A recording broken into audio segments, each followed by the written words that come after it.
What is going on, guys, and welcome back to the channel. Today we're going to be getting back to work on the super cheap turbo Civic, and we're finally going to be turning on the water methanol injection system for the very first time with our new built engine. Now, if you guys missed the video when we put that system together, you can go back on the Honda playlist and check it out. In that video, we cover everything that you need to know about putting together the cheapest possible water meth injection system, and today we're going to put it to the test. So let's get through the intro and jump right into today's video.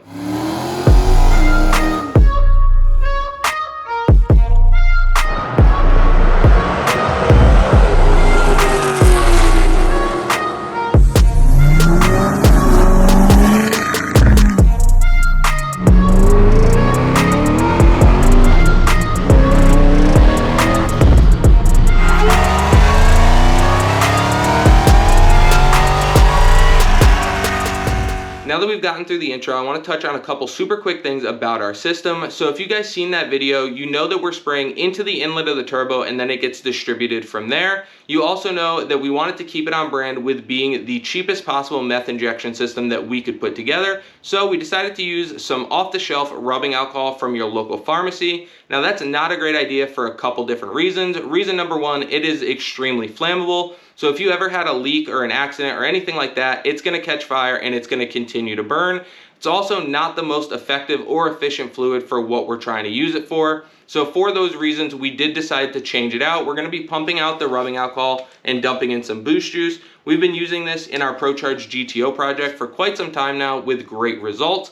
So we'll get the rubbing alcohol pumped out, get the boost juice dumped in, make a couple tune changes, and go out and make some ribs. As you guys can see, we got the car pulled over here, and we're gonna go ahead and drain the rubbing alcohol out of our meth system. So just in case you missed that video, we are using the factory windshield washer tank for our meth tank, and we're using the factory pump that goes into that tank. It goes to a quick connect right here. We ran the line over right in front of the turbo, and then we've got another quick connect line here, a little bracket that we quick and cheaply made just to get the nozzle lined up with the inlet of the turbo. Sprays right into our little homemade turbo guard there through the turbo, and then distributes through the system.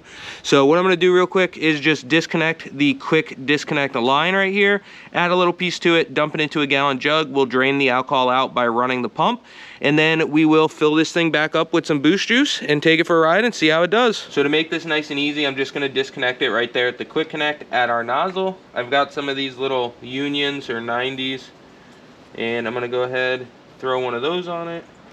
This one's a little messed up, a little defective, but for draining the system it might be just fine. We'll see in a second. And I'm just going to put this line on it as well, just a scrap spare. Got that one in there nice and seated. And then we can run this down to like a gallon jug or something. I'll run the pump using the Honda to test outputs, pump it into our gallon jug, and then we can fill this thing back up. So as you guys can see, we've got Dad standing here holding our water jug. We've got our line ran into it. I'm just gonna run the pump until it's out of fluid, and then we will fill it up with some boost juice. So we're ready to drain the system here, and as you guys can see, I've got Honda opened up, and we use the nitrous aux 1 for our water alcohol injection. And we're using pin A15, which is for the air conditioning clutch. That's our output that triggers the pump to come on.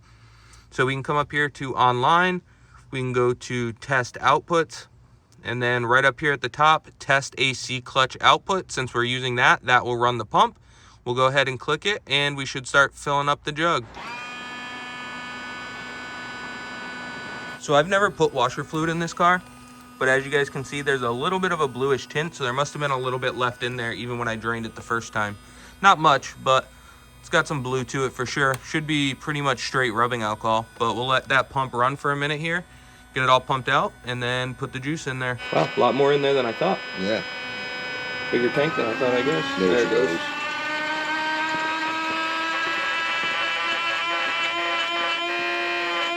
Yep, she's dry. As you guys can see, it's got more of a blue tint than I thought. Like I said, I drained it, I thought, pretty well before I went ahead and did this. And I put straight alcohol in it the whole time that we've had this car. I've never put washer fluid in it, so I'm actually pretty surprised it's that blue in there. So now that we got this tank pumped out, I've got boost juice opened up here. We're gonna go ahead and dump a little bit into our reservoir, and then we'll run the pump once again just to make sure we got anything flushed out. Try that. All right, I'm gonna go ahead, hit the pump again, and we'll see what this stuff looks like. Might look kind of cool with the red going into the blue. Ready? Yep. It look red? red.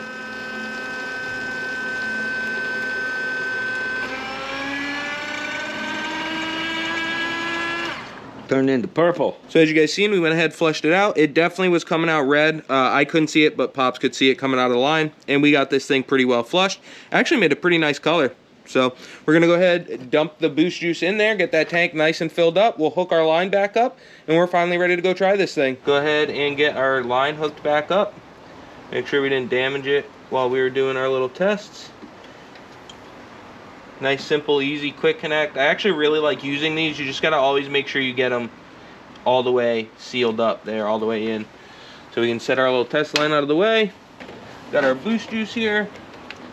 I'm not gonna fully fill this thing up, but I am gonna put a decent amount in there so we know even when we're accelerating, there's plenty in there for it to pump. Now we are only running that single nozzle on this car, so it doesn't spray a whole lot. I'll put something in front of the turbo and show you guys exactly how it mists real quick, just in case you didn't see it when we were testing these. But we are using a pretty small nozzle because this thing doesn't need a whole lot. On the GTO, we have 3 nozzles set up, so this one doesn't take all that much in comparison. We'll do a quick little test run, make sure we don't have any leaks, and we will be good to go try it. We're gonna go ahead and test it one more time, just make sure we don't have any massive leaks or anything. We've got our nozzle right here. We're gonna put a piece of plywood in front of the turbo so it doesn't just fill up the turbo. And we'll have Dad check for leaks while we hit test output and see what this thing does. No, looks good. Yep. Looks good to me. Let's go ahead and start this thing up. I haven't ran this thing in a couple weeks, so, and the key's been on for quite some time now, so let's see if it's even gonna want to start. Not too bad. Fired right off. So I'm gonna go ahead, let this thing get some heat in it, and then we will go take it for a ride. Now that we've got some heat in this thing, we're gonna go ahead and take it for a ride. I've got the meth injection fully disabled still. We wanna run it like that, make sure that our fuel map is close. Once we verify that our fuel map is close, we can go ahead and enable it, and then run it with the meth injection and make changes as needed. So let's go ahead, head out with this thing and see what it does.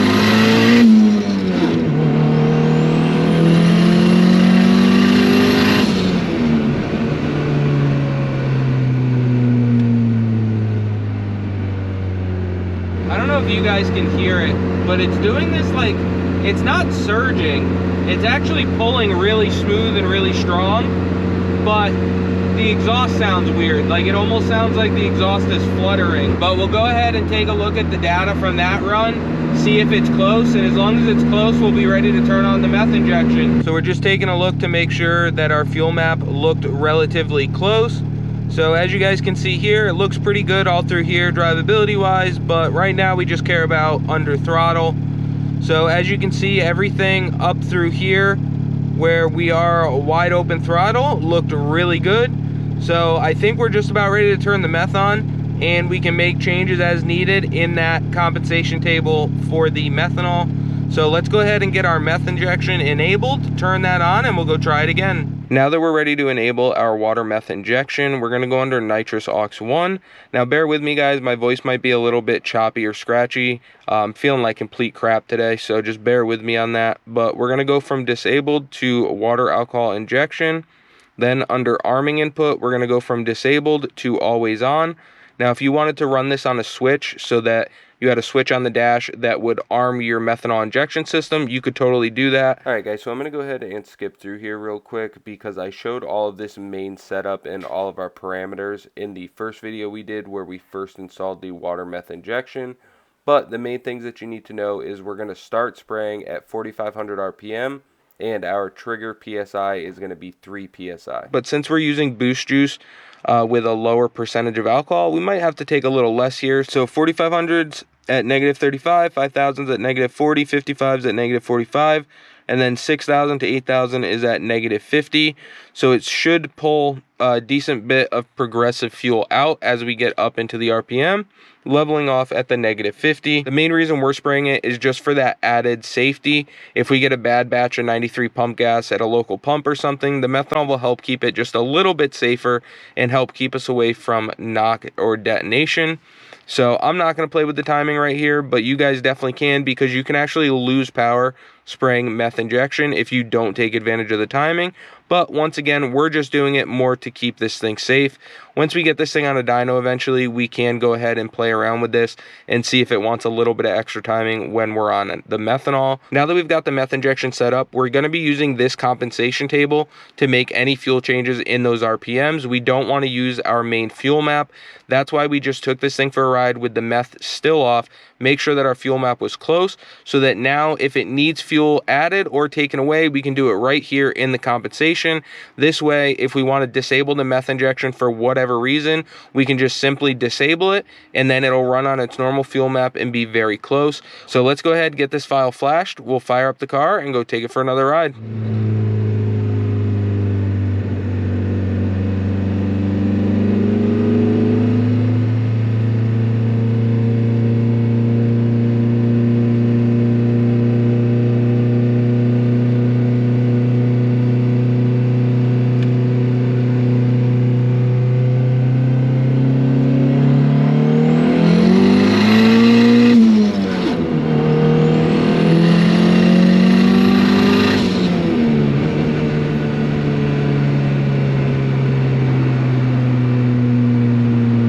Wasn't too far off. I think it was actually pretty close.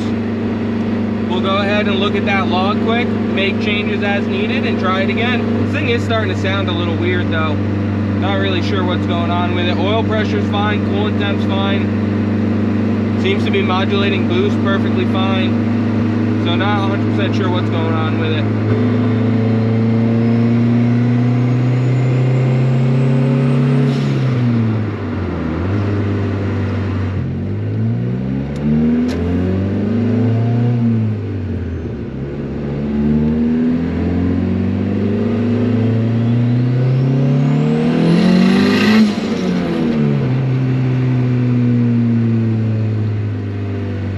Let's go ahead and take a look at this log and we'll go from there.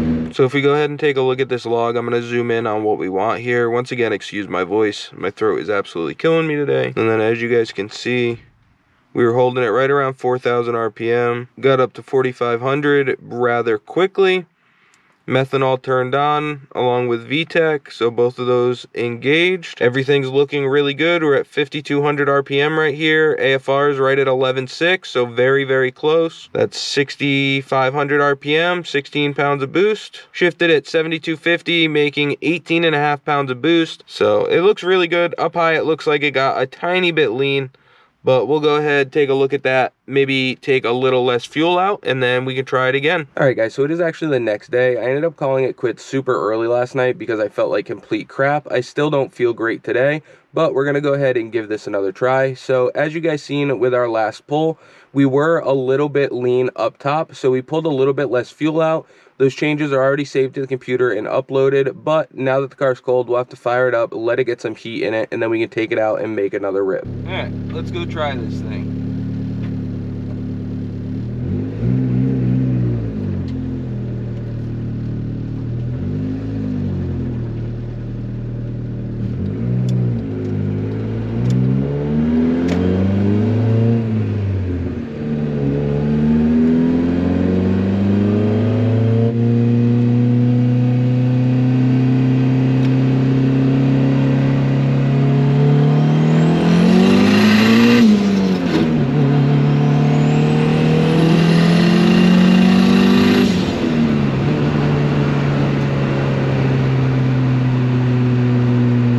Take a look at that log and we'll make some changes and try it again. All right, let's take a look at that last log real quick and see what we're working with. AFR looked really good until we got past about 6,000 RPM. It starts going a little bit on the lean side. So we'll take a little bit less fuel out there once again. and then I got back into it, and I messed up here. I was like 50-60% throttle before I jumped back into it, and I stayed there for a little while, so it made our fuel map look a little weird. But once I got back to 100%, we've got the fueling pretty dang close. I'm gonna go ahead and make a couple more little changes, and we will try it again. So at 6,000, I'm gonna go down to -40, and then from 6,500 up to 8,000, I'm gonna go ahead and change that. Let's go -25 and see what it does, and then we can work up from there. Let's flash that to it, and we'll give it a shot.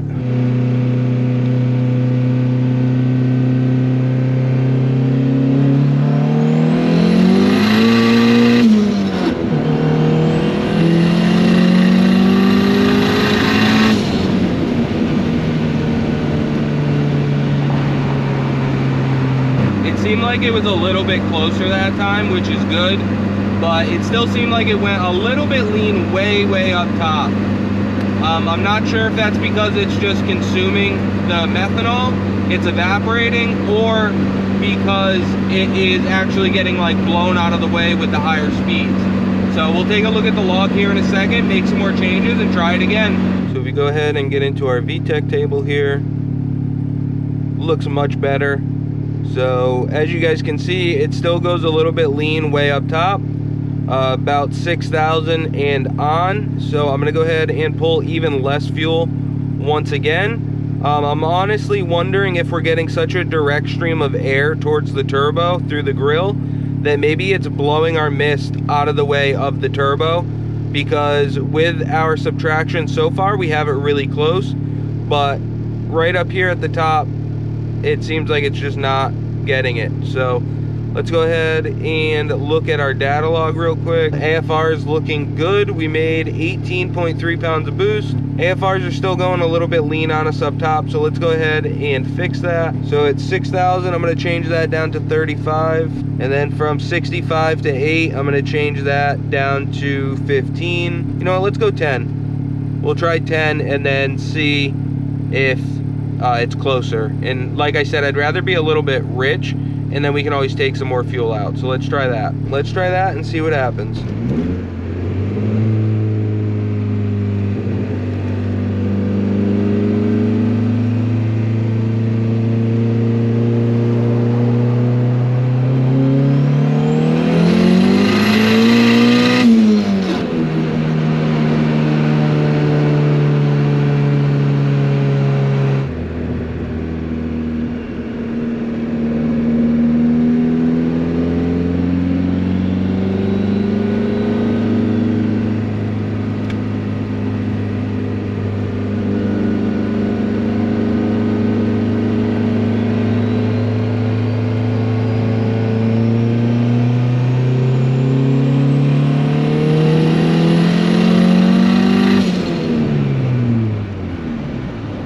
Looked much closer that time, guys. I did try to brake boost it a little bit that time so we could use third, and my close course is pretty busy, so it's hard to do that. But we were able to get one in third, and it seemed much closer on that one. All the way throughout, it seemed very close to 11.5 from what I could see. So we'll go ahead and take a look at that log and make a decision from there. So if we take a look at this last run, ignore where it's a little rich right here. I was brake boosting it for the first time, and it was a little bit rich when I was brake boosting it, and that's about where we were, right in here. And then when I let off, it was probably a little bit fat residual. So we're gonna ignore that for a second, because 2 seconds ago this was all spot on. And then if we look up in the higher RPMs, and now that looks to be on. So we'll go ahead and take a look at our log. But AFR actually looked really good, best it's looked so far. So I'm actually pretty happy with that. I don't think we're gonna make any changes right at the second. I think we're gonna leave it exactly how it is. And I think it's pretty close. So as you guys can see, we ended up getting this thing pretty well dialed in. Now, this is by no means an ideal water methanol injection system. Now, if you wanted to make it a little bit more official, you could be spraying after the turbo closer to the intake manifold and still have a nozzle up in front of the turbo. But since we're using that windshield washer pump, we can't put one in the charge pipe because we would have to overcome that boost pressure. Now bear with me, I'm obviously still sick, a little bit short on breath, but we're going to try to jam through this real quick. So if we wanted to put it in the charge pipe, we'd have to be able to overcome that 20 plus psi of boost pressure, whereas right now if we did that, it would just be more of like a dribble into the actual charge pipe. So for now, this is how we're going to run it. We do have a high pressure methanol injection pump and a tank on standby on the shelf, actually the same ones we run in our ProCharge GTO, but we'll decide later if we're going to use them on this car. Now, like I said, this system is not ideal, but we were able to get it dialed in, and as you guys could see, it needed a lot more fuel pulled out in the lower RPM than it did up in the higher RPM.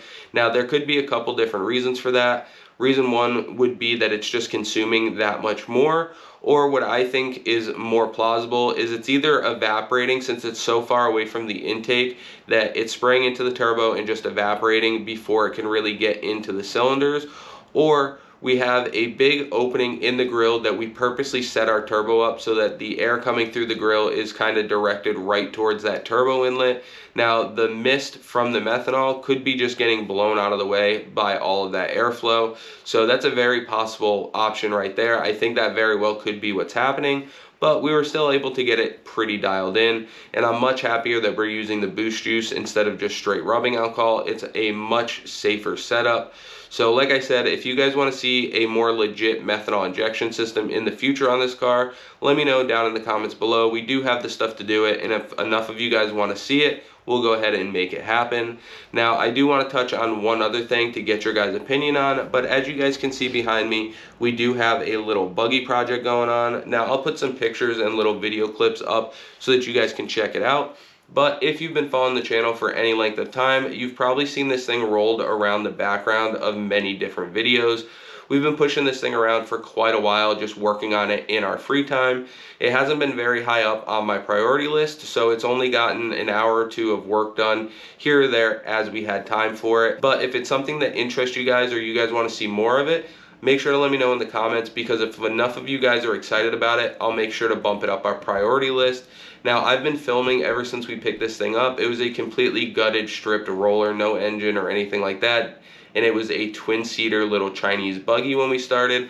But we've obviously done a whole bunch to it. My whole goal for this thing was to make it more of like a little mini cross cart type thing, but a little bit more mild. So we are running the suspension that was on it, but we made it a single center seat, and the whole goal was to make it a foot clutch, foot brake, foot throttle, and then have a sequential style car shifter right by your leg so that you drive it more or less like a car. I think it's going to be really fun when it's done, and I've learned a whole lot about fabrication while working on this project. We had to make all of our own pedal assemblies, all of our own cables. I had to center up the steering, mount the seats. I actually extended this thing quite a bit, and then of course all the drivetrain and making motor mounts for our bigger engine swap. So we've learned a whole lot while working on this thing that has overlaid to other projects, which has been really fun, and I'm actually pretty excited about this thing. When we put the upper roll cage on at the top, it looks pretty cool. So like I said, I'm pretty excited about it, but I didn't want to put a video out when we first got it because I didn't want to have videos that spanned over the course of over a year while we were putting this thing together in our spare time.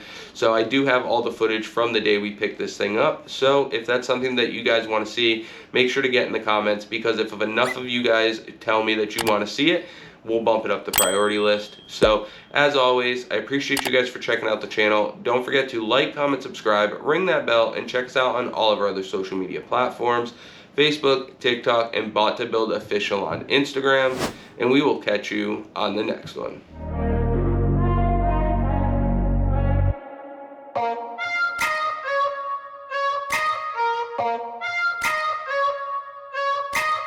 Bye.